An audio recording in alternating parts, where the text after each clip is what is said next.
So this is where you used to live? Yeah, this is at number 16. And until when? I lived here till just after the Bloody Sunday, and that we left here in about early April. Moved to new buildings. 1972? 1972, yeah. We knew there was something terrible going on because we could hear the shots. That was the most scary part, because I actually was up in the attic, and we opened the skylight and we could hear this crack, crack.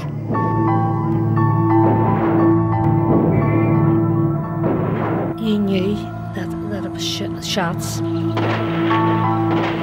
you just hoped, oh please God, don't let anybody, be murdered. And this is where I was born, and I was born up near the top there on the left hand side, number 33. I love this area, I love this street, and we had a great community spirit here. It was a mixed street. Well, actually after Bloody Sunday, feelings were running really high, as you can imagine, all around this area. And Protestants were beginning to get more or less the message that they were going to have to go. It got to the stage when one night that the door was nearly kicked in, and they were shouting, "Get out." And literally there was a milk float arrived. I'll never forget it. It was awful watching your stuff being dumped onto a milk float, and your Catholic neighbours helping you. And they were crying, we were crying.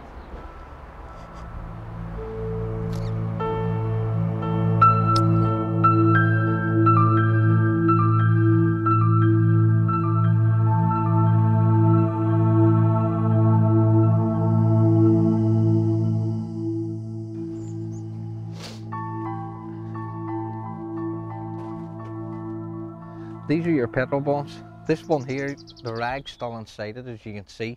With the like of that there, it'd burn your house to the ground. If it hits a car, the car's total finish. A terrifying experience for them that have never seen them. You got petrol bombs, you got these two walls, you've got a grid in front of your window. Yeah. All needed to live here? All needed to live here, yeah. Oh, without a doubt, eh? You live in the front line? Live in the front line, yeah.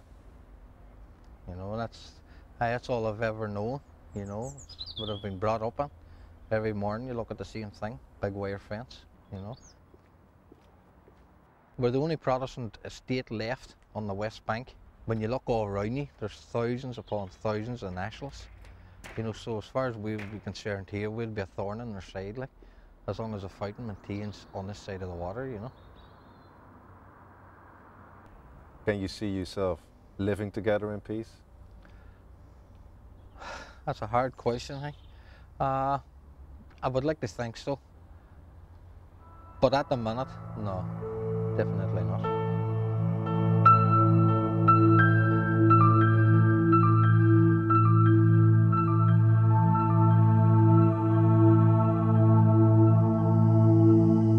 We're in 2011 now, and the city's still divided.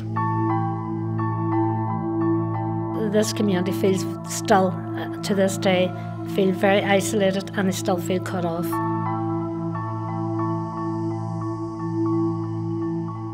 And don't forget, they're surrounded by cameras, and they're surrounded by a high fence. There's young people here in this Fountain Estate who many wouldn't even know a Catholic. So that's where I feel it's very, very important for me to open up the community and encourage them to take that step forward. Oh, very nice. I run a huge community education programme, and I always feel that people come together through the thirst and the knowledge that they want to learn. So this is all about people in the community and outside the community all coming into this small youth club. This is people like the creative writing group there. Here, this could be positive for women as well, that have been involved in whatever, for troubles, through the troubles, for people who've suffered with suicide for their kids, and just more or less getting people together and taking away this fear of the unknown. As an adult, I had never been in this area, the fountain. So what were you afraid of what would happen if you went into the fountain? Scared of people finding out that I was a Catholic, if you want the honest truth. Fear of finding out that I was a Catholic and I'm in a Protestant area, or, you know, so I'm scared of that they would say, oh, she's from there, oh, come on, let's. And that is the way I felt mostly during the Troubles.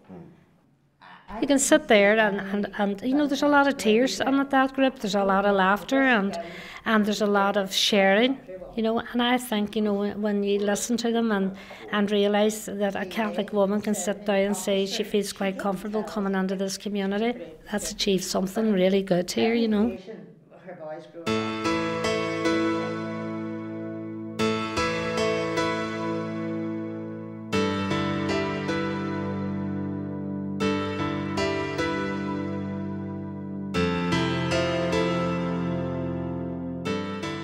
My vision would be to have a youth centre where it's open regardless of what your beliefs are, be it Protestant, be it Catholic, be it ethnic minority.